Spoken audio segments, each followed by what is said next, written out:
The new Volkswagen Flavour Transporter not only has a wet belt, but let's be honest, is a bit fugly. So with just 3 steps and 2 grand, can I make it look like a decent van? Let's find out.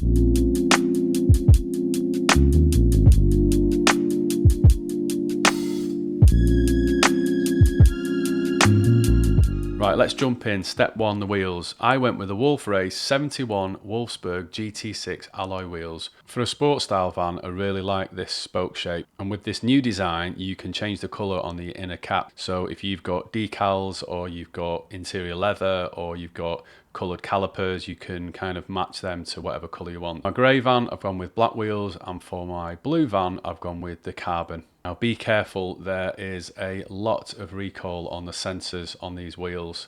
The new van design, they have pressure sensors, so you need to be careful that you're ordering from somewhere where the sensors work. Keep that in mind. And these are 20 inch. I was really worried that it would affect the ride quality.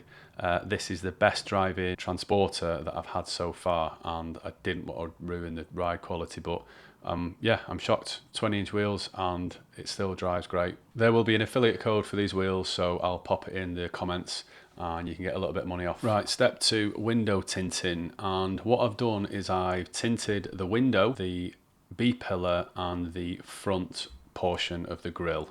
And it's just crucial to kind of break up the paint on that bonnet. There's just too much paint. I also like the way it accentuates the aggressive Audi upsweep on the lights. So you can see here on the blue one, it's a small tweak, but it does really improve the look of the van. So at this early stage, I spent £1,021 on the wheels, tyres and pressure sensors, and 200 quid on the vinyl tint. Next up is the full aero body kit that we'll be selling on our website for 750 quid. Everything that you need is in the pack. It's all very well packaged, and the quality of how it's been made is really good. Everything's pre-painted and it's got all the screws and glues and everything that you'll need. And then you get black screws that attach to your bumper on your van, and the silver screws are used to join the different parts together. So if you have a look here, you can see how the chin splitter is joined with just 2 screws. So everything's really well made, very few burrs to take off, anything like that. The paint works fantastic. Right, off outside, time to put the Crocs in full work mode. So the first thing I advise is just laying the kit out on the floor, just so you sort of orientate yourself with everything and where it's going to go on. If you look on the side of the side skirts, you'll see that there's an L and an R at that place on the code, so keep an eye on that. And then, yeah, just lay it all out, make sure you're sort of happy with everything.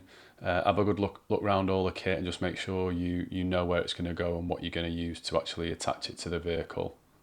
Now, top tip, some of you might be tempted to glue the canards on because you can't screw those in, but I would strongly advise against it. This Scotch tape that they supply, it sticks like shit. So all you need to do is make sure that you rub it off with rubbing alcohol, and then make sure that it's warmed up a little bit. So use a hairdryer or a heat gun. The next thing to do is just make sure that you're happy with the placement of them. So there's little grooves, as I'm showing here, that you will find actually sort of line up with the swage lines on the van. So just line it all up. And one thing you're watching out for, as you can see on my finger there, at the bottom, get that bottom lined up. Make sure there's a little bit of additional lip on that piece there. And then just kind of follow it round, and the top should look after itself. But if you can see I'm moving it backwards and forwards, you can see it sort of fits in. So as I say, make sure you really give 2 or 3 coats with 70% alcohol, just to get all the grease and anything that's been used. Slightly distracted because I've just seen my neighbour going to golf looking like he's going to the Alps. So yeah, just to show you, I did try and glue and use a mixture of Scotch tape and glue, and it was not great. It was just pulling off, and what I found is that the right canard stuck so well, you really have to be careful that you get it placed right. So what I'd advise is just putting a few locators on. So put it on where you want it, and then just put a little bit of tape so you've got kind of a datum line to put it on, because once it goes on, it's hard to take back off. For the front splitter, align the sides first. So do one side and then go over and do the other side, and just make sure they're aligned with the arches. So the last thing I need with Crocs and socks look is a bit of red tape stuck to my arm, but you know, it can't get any worse at this stage. So yeah, really make sure it's lined up. I can't sort of emphasize that enough. It can go fully pushed in at the side. And next at the front, just again, find the datum line. So have a look at these two screw holes and then make sure they're lined up with the front of the grill in the middle. And that means that you're not going to get, you know, a little bit of pull or drag when you're screwing it in. Do those first and then work your way around the front and attach it all underneath at the bottom. You can put the chin on first. I think it's probably designed more that way, but you can put that piece on first, and then what happens is these two sort of nipples, they receive that piece, and then you've got little holes underneath that you can drill through to. The benefit with doing it this way, the way I've done it, is that you can then put two holes in each of those little blocks that are sticking up, and it just makes it a little bit more rigid. So yeah, either way, you can put it on first and then put it all on, or you can do it separately like I've done. As you can see, the front is instantly looking better. For the side skirts, again, start at the back, and then there's a little bit of a groove on the side skirt itself that you can follow, so it can only push in so far. And then watch out for this little bit of plastic on the mud guard. It sticks out and fouls the thing. Take the plastic bungs off as well, and it'll sit nice and flush. And top tip, if you're going to try and drill holes in the bottom of your van, you'll keep breaking your bit. So go for these easy drive screws, just much easier to do. You'll find it much more, again, satisfying job. You're not snapping pilot bits all the time. So start at the back and just move your way along, and just again make sure that that line meets up with your door. You'll spot that, and then just work your way along. Just take your time, make sure you're feeling it fitting in that groove. And it's quite a straightforward, easy job. Yeah, each to their own. You can drill pilot holes, but I prefer it that way. Right, onto the back, and same again. Make sure that you line up the piece against the mudguard, if you have one. I presume some models might not have the mudguard on. And then do either side, and just make sure, again, you'll feel a little bit of a lip and a groove, and go to that. And then again, just follow a datum line, try and find the middle. For me, I've got reversing sensors, so I could kind of roughly work out from that, and then put your central screws in first, and then work out from the middle and do either side. Again, these screws go in really easy. You can just use the black screws that are supplied, and I didn't find any issues at all. It goes in really nicely. And then onto the back, these come in two pieces because they go on barn doors as well as tailgates. I actually wish there's more of a gap, and then it kind of flared in.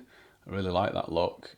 So yeah, again, loads of 70% alcohol just to get all the contaminants off there. Definitely use a datum line on these because there's so much Scotch guard. Once that's on, it's on. You are going to struggle to get it off without using a little bit of wire to break the seal. So yeah, basically applied the Scotch tape all across there, and then just use the heat gun to heat the Scotch tape up. Before applying it. Use some bits of paper or pencil marks or whatever you want to use, just something to help you line that up so you know where you're going when you've got the glue and you're putting it into place. Put plenty of pressure on, just make sure there's a really nice fit, and obviously just check it around the doors and at the back where the hinge is. Just make sure everything's lining up and nothing's catching, and you will be golden.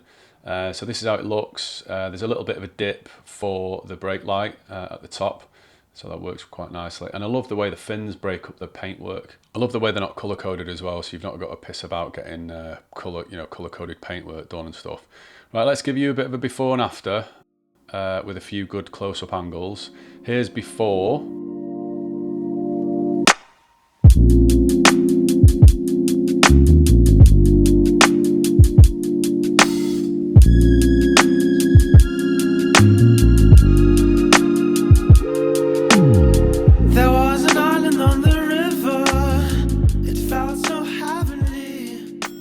So there you have it, £1,021 for the wheels, tyres and sensors, £750 for the full body kit, and £200 for the vinyl stroke window tinting. So for £1,971, you can pretty much get a different looking van. What do you think? Let me know in the comments. Is it still looking fugly, or are you starting to warm to this new platform? Either way, it's here to stay. If you want a new Volkswagen Transporter, this is it. So as much as I don't like it, I am actually falling in love with the new van. It drives great and it's been nice owning these two. Discount links and links to our own website ahoyleisure.com will be in the comments and the description below.